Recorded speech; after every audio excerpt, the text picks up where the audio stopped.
Hey guys, welcome back, and today I'm gonna review JAILER. Okay, this review will contain spoilers, so right now, if you haven't watched the movie, it is a good one-time watch. The premise was believable. I don't know if you really have to go to the theaters. You can watch it in an OTT platform. I don't think it makes much of a difference unless you're a Rajini fan or like a cinema fan in general. So I would also say that it is a pretty violent movie, so some people might find it disturbing if you go watch it in the screens, like my mom and my dad. If you're not into that, just stay at home, watch it in an OTT where you can skip past all that, right? So yeah, I enjoyed it, but yeah, I don't know what that says about me, but yeah, one of the things that was a good surprise for me was that this movie kind of in the beginning started to explore this father and son thing, and I thought that was a good development because and I thought that was a good new thing to showcase, because usually in like most of the movies it is the father and the daughter and the mom and the son.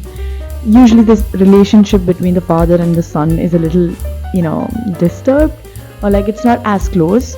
So I thought the fact that they are bringing this thing into light, the father-son relationship, was really cool. Until I realized it was for the plot. Hey bro, come on now, dog.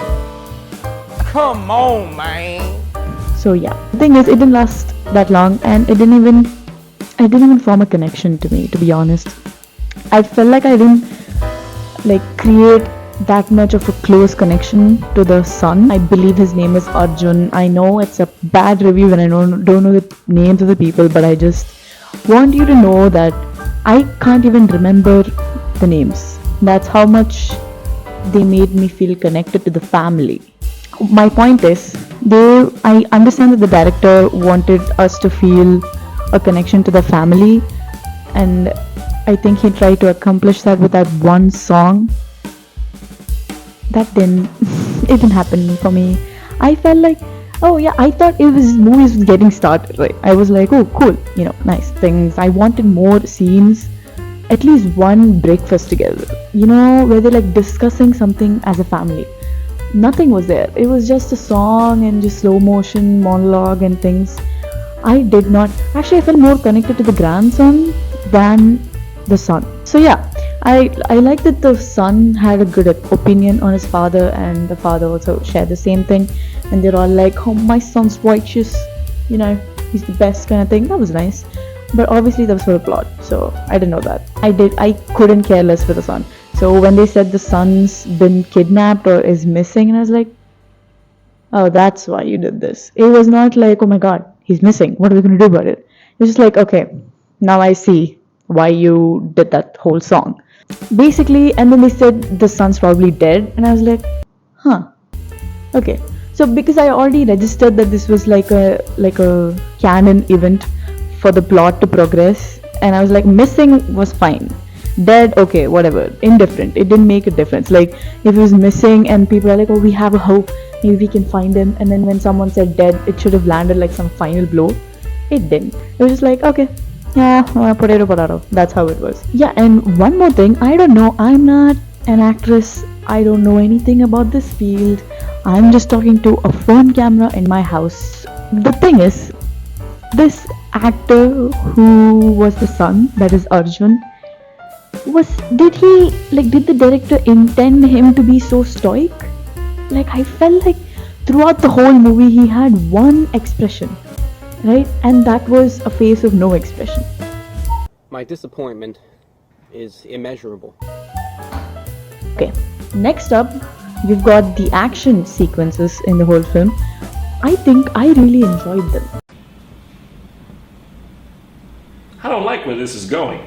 Because, let me tell you, see, a lot of Tamil action movies, or like just Tamil movies in general, I watch them, so I speak for them, and about the rest. Most of the Tamil movies are like, there's a lot of over-the-top action and like too much. I mean, I understand that it is for the sake of entertainment, so you have to skip past some rules of physics and just be like, oh, okay. I felt like this movie did a good job, because the violence was plenty, but it was stylistic, so it kind of had a realism into it. Even if you knew that's not possible, you were like, but it looks good. You see the director's point. Like, why am I putting that there? Because it looks good. But it is definitely a 15 plus movie. There's a lot of violence. Even like my parents couldn't handle it because it was disturbing. But I will say that sometimes it did feel far-fetched. Like our main character, Muthu, he was a jailer, okay? Why are the prisoners still respecting this monstrous jailer who kind of tortured them? If I was them, I would be dying to just get out. You know, I'd be like, okay, I am never gonna mess with this guy. I'll just leave and never pick his calls. Right? I don't understand why these people like picked up and he's like, I will do anything for you. And like so many of them across the countries, and they look like big people, and they're like, oh yeah, I'll do this for you, bro, because you know I got scared that you cut off somebody's ear when we were in the jail, so I mean I want my ear kind of thing. I don't know. I appreciate the look was great, but yeah, I don't know why these people were still loyal to this guy. Like, so there's other thing that I was like, what is that? We see that this our main character Motto has decided that he's going through the Singapada, which is violence. We see him go to the psychiatrist, and I was like, wow, I thought he was gonna talk to him and be like, what is happening, right? The main character goes to the psychiatrist and says, I have killed 3 people. I might kill you now if you don't take care of my family and leave me alone. You didn't have to cut me off. We were nothing. He could have said anything. You could have brought in some grandparents or something, or like a family vacation. You could have cooked up anything else, but you chose that the main character is going to the psych ward and being like, I am not fine, and that is what makes me cool. It sends a very bad message. Already people back in India are like kind of skeptical about therapy and psychiatrists and like psychologists, counselors, whatever it is. They're all like, only mad people go there. Like, this does not help. So the other thing is, okay, I could live past the first half. It was good, okay. It went past and there were like other things, and the grandson was a great actor. Child actor, but very fun. I really like it. It had a lot of comedy. Yogi Babu did a great job. I like his kind of like dry humor sense. Like, you know, all of his lines are like flat. It's not like some other comedians who like do something, you know, like, you know, the tone of voice or body language. This guy is just flat out delivery, and I like it. I think it goes well with the director's style as well. So second half felt like it had a second half. It was too long. You know, when they saved the son, and I was like, it's done. Some ridiculous story about some crown and some, I don't know. It was completely an unnecessary plot thing. You know, like, what was that? You had to bring Tamanna in for that one song, and you make this whole thing up. It pissed me off. Don't get me started about Kawala, right? No, I'm not gonna talk about it. I don't understand why item songs still exist, and people would argue that it's not an item song because it doesn't traditionally look like one, but we all know what it was, right? It's completely unnecessary, but okay. 1 hour later. It felt like the whole actor kind of thing, actor, director, actress was built up just for you to watch Tamanna dance. 3 hours later. You could put that in the end credits. Like, if you really wanted to add an item song, you could have put that in the end credits. So yeah, this thing happened, unnecessary, Tamanna, whatever, blah blah blah, shit happens, and then some crown, some fake crown, and then there's a complete action scene that was completely fake. But I think it's good that they said it was fake, because like when Rajini was walking right at them open, and you know, it was like, he didn't take cover, everybody was open firing at him and nothing happened. I was like, that's not realistic. Yeah, guess what? It was acting. So, okay, I let that slide. And then the end happens and we finally get the son, give the villain a fake crown. I was like, oh, it's over. That's cool. Let's go back home. But no, the son had to turn evil. And this is me in the theater when the son was like, oh, I was searching for you so we could partner, and I realized he was evil. I was like, oh, God, I have to sit here for what, another 20 minutes and watch this storyline? Just one more plot twist, just one more. I was like, why? Because I think he wanted that to add like, sounds evil. You killed so many people for this guy and he's evil. How do you feel about it? And I was like, sure, I guess we'll sit through that. That's because I didn't care for the son, right? I didn't care from the beginning, and then suddenly we saved him. I was like, okay, can we get on with life? No, he's evil. Okay, whatever. What else? The next thing I would talk about is the acting performance, right? Obviously, Rajini, just however old he is, he's still got that style, and that's amazing. It was nice. Okay, his screen presence was nice. Okay, the villain, I don't know his name. Varma. Yes, Varma. I don't know his name. He was good. He was really good. I felt like he was a believable villain. The way he spoke, the way he just carried himself, it was good. I really appreciate the acting of the villain.